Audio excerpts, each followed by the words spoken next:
Wilbur Ross es un inversionista de los Estados Unidos. Fue secretario de Comercio de los Estados Unidos. Él trabajó en la administración Trump 2017-2021. Al señor Ross se le conoce como el rey de la bancarrota, especialista en recapitalización que ayudó a Donald Trump en su bancarrota personal en 1990.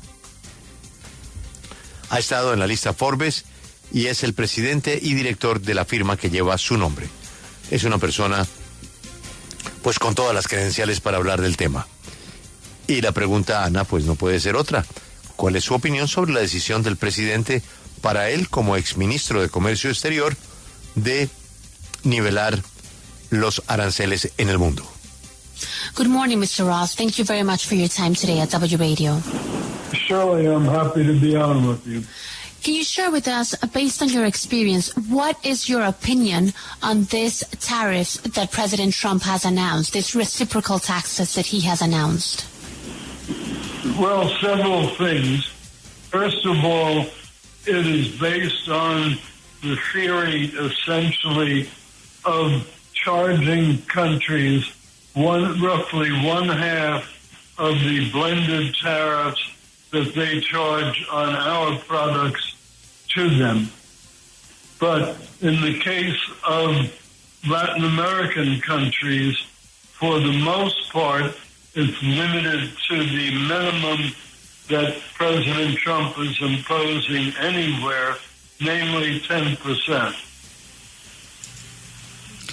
Pues nos dice que son varias cosas. Primero nos dice que está basado en la teoría esencial de cobrar a los países la mitad de los aranceles que ellos cobran a los productos de Estados Unidos. En el caso de Latinoamérica, para la mayoría de las partes está imponiendo el mínimo, que es del 10%.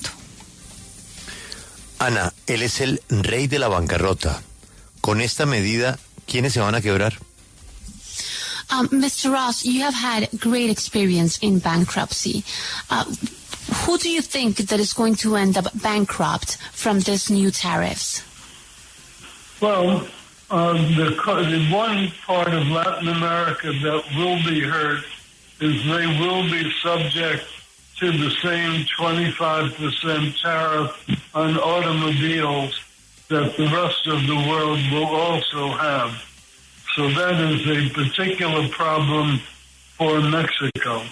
Other than that, Mexico was not named with any bigger new tariff, and that will depend on how they handle fentanyl and the border. So Latin America got off very, very lightly. For example, the European Union is including Spain, is charging 20%, China 34%, Vietnam 46%. So those are huge, huge charges.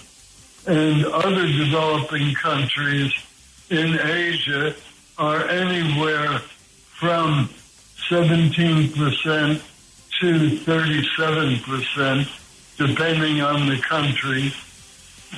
And so in terms of the competition in apparel, shoes, things like that, between Asia and Latin America comes off very, very well. Nos dice que una parte del comercio de los automóviles se va a ver lastimado en México. Más allá de eso, no se le puso aranceles a México, entonces nos dice que pues eso es beneficioso para ese país, y también depende mucho de cómo México maneje la situación de la frontera. Se le impondrán más o no se le impondrán más aranceles, pero nos dice que a grandes rasgos a Latinoamérica le fue muy bien. Por ejemplo, a la Unión Europea, incluido España, se le impuso el 20%, a China nos menciona del 34%, a Vietnam del 26%, que son aranceles bastante altos. Otros países en desarrollo, en Asia, por ejemplo, o en otras partes del mundo, están en el 17% y el 37% dependiendo del país. Entonces nos dice que en términos de competencia a Latinoamérica le fue muy bien comparado con con Asia, con los países asiáticos. Grace, pues él habla de que al final, desde su perspectiva, los aranceles no son tan graves, pero evidentemente son aranceles que antes no había. Y yo quiero preguntarle, ¿qué tanto cree él que se está calculando el efecto que va a tener en el americano de a pie cuando vaya, por ejemplo, al supermercado o cuando vaya a comprar un carro? Mr. Ross, based on your experience, how much do you think that this is going to affect the average American when they go to the supermarket or when they go to buy something as a t-shirt, clothing article, or a car? Well, I think a lot of the tariffs will be absorbed by the following situation. Number one, the retailers are going to try very hard to force the suppliers to absorb some or all of the tariff. The retailers themselves have such small margins, they probably can't afford too much. But in addition to the suppliers absorbing some, I believe the governments of many of these countries will also absorb some. And then you will start to have a realignment of the currencies, probably making the dollar stronger because of all this. And that, too, will absorb part of the tariffs.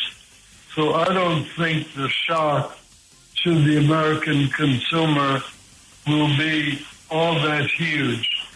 For example, while he has imposed a 34% tariff on China and 46% on Vietnam, comparing that to the generally 10% in Latin America is going to give Latin American companies a great advantage in apparel, footwear, things of that sort, which are important sales to U.S.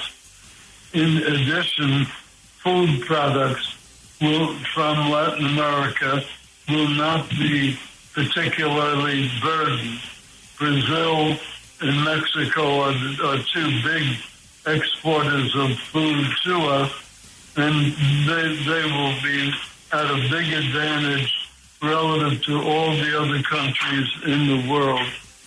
So I think what will happen is some production that's now in Asia will instead move to South America. Pues nos dice que muchos de los aranceles serán absorbidos por los proveedores más que todo, porque nos dice que los minoristas no podrán pues cargar con esas tarifas o aranceles, no podrán, digamos, financiar mucho de eso. Y nos dice que también el dólar se va a volver más fuerte por todo esto y eso también va a absorber parte de los aranceles, así que cree que el impacto en el consumidor estadounidense no va a ser fuerte. Nos dice que por el arancel tan elevado que se le puso a China, a Vietnam y a otros países asiáticos, pues en Latinoamérica por solo tener el 10% se va a ver beneficiado, porque nos dice que pues le va a dar una gran ventaja a esas compañías en esta parte del mundo, en ciertos productos, en la parte de la comida, en donde Brasil y México a lo mejor serán bastante fuertes. Entonces nos dice que va a dar ese arancel tan grande a China del 36% que se le dio también a Vietnam, un arancel tan grande, pues esos, digamos, otros países del mundo se van a ver beneficiados y se podría mover su producción de Asia a estos países suramericanos. También ha habido por parte de Trump una promoción de esto como algo que va a reactivar la industria en los Estados Unidos. Hablemos, por ejemplo, de la ropa, de los textiles. Porque la ropa viene de Tailandia, viene de Malasia, viene de Vietnam, en donde es muy barata la mano de obra. ¿Estados Unidos podría pagar o obtener prendas tan baratas si se hacen en Estados Unidos o tiene que buscar otros proveedores? President Trump has said that this is going to reactivate the economy and the manufacturing economy inside the U.S. Let's speak about a specific industry. Let's speak about the clothing industry, the fashion industry. There has been a lot of clothing that has been coming from Thailand, Vietnam, countries that have very, very affordable labor work.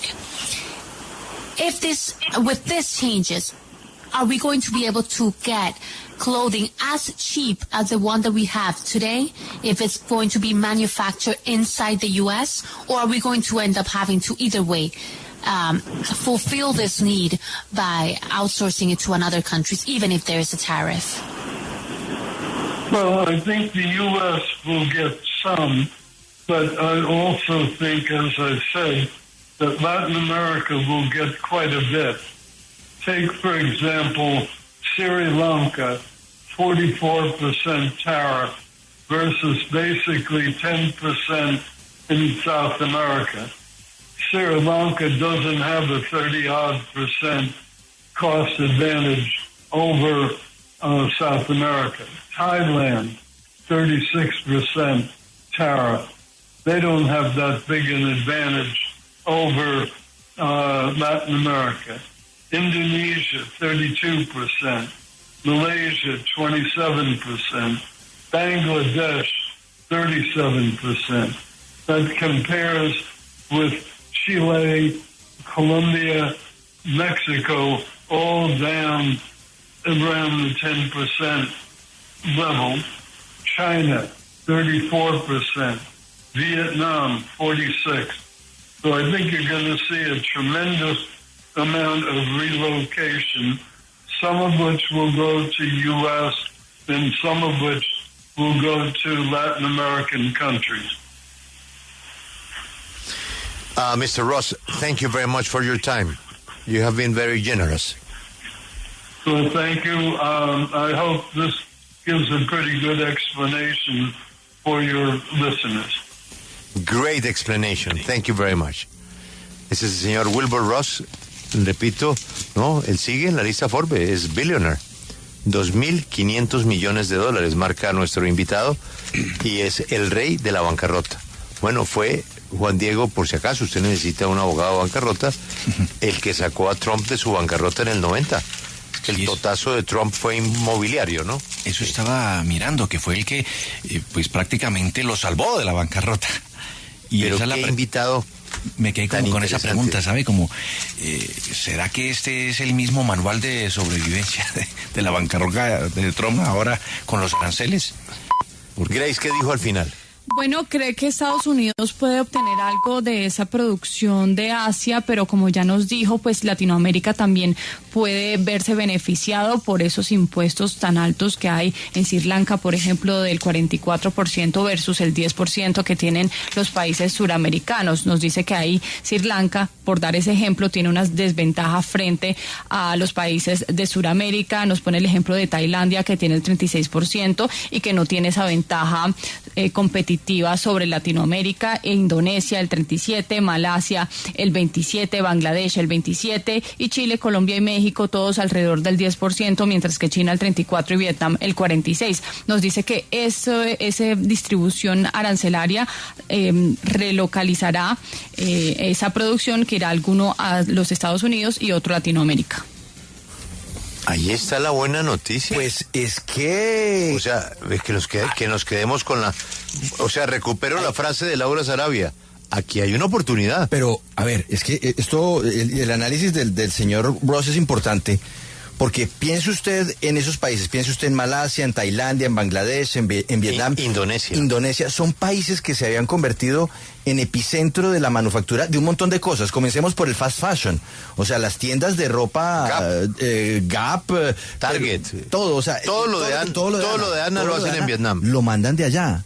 Y al ponerle estos aranceles a lo que llega desde esos países, pues le puede estar dando un espaldarazo a todo el continente americano, al sur del Río Grande, diciéndole, bueno, monten ahora ustedes las empresas para seguir manteniendo unas tarifas bajas de mano de obra, porque finalmente en Estados Unidos resulta mucho más costoso hacer esto, y aprovechen el negocio. Esto puede ser algo muy importante si se aprovecha la oportunidad. Hay que verla, pero puede resultar atractivo.